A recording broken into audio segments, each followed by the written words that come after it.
एक बार गौतम बुद्ध से उनके एक शिष्य ने पूछा, गुरुजी कृपया हमें बताएं कि कर्म क्या है। गौतम बुद्ध ने अपने शिष्य से कहा कि कर्म को समझने के लिए मैं तुम्हें एक कहानी सुनाता हूँ। इस कहानी से तुम समझ जाओगे कि कर्म क्या है।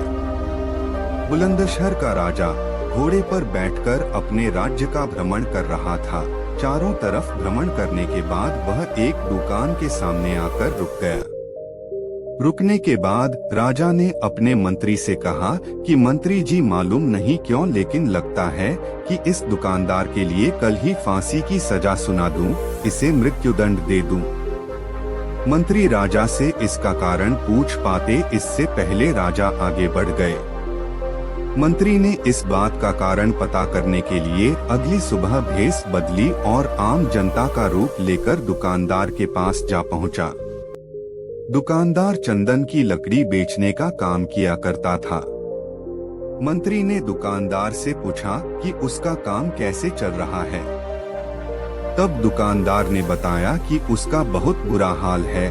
लोग उसके दुकान पर आते हैं, चंदन को सूंघकर उसकी प्रशंसा करते हैं, लेकिन खरीदता कोई नहीं।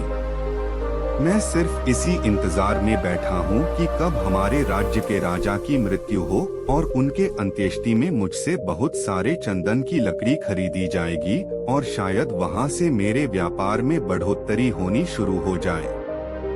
मंत्री को सारी बात समझ आ गई कि यही वह नकारात्मक विचार है जिसने राजा के मन को भी नकारात्मक किया।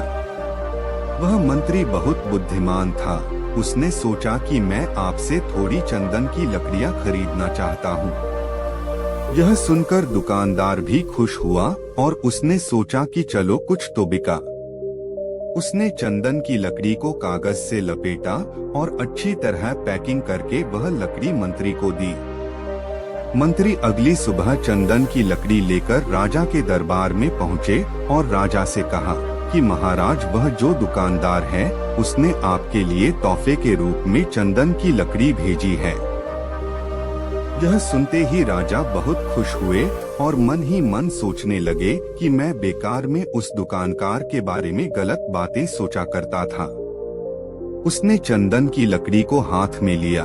उसमें बहुत ही अच्छी सुगंध आ रही थी। राजा इससे बहुत ही खुश हुए और उसने दुकानदार के लिए मंत्री के हाथों सोने के सिक्के भिजवाए।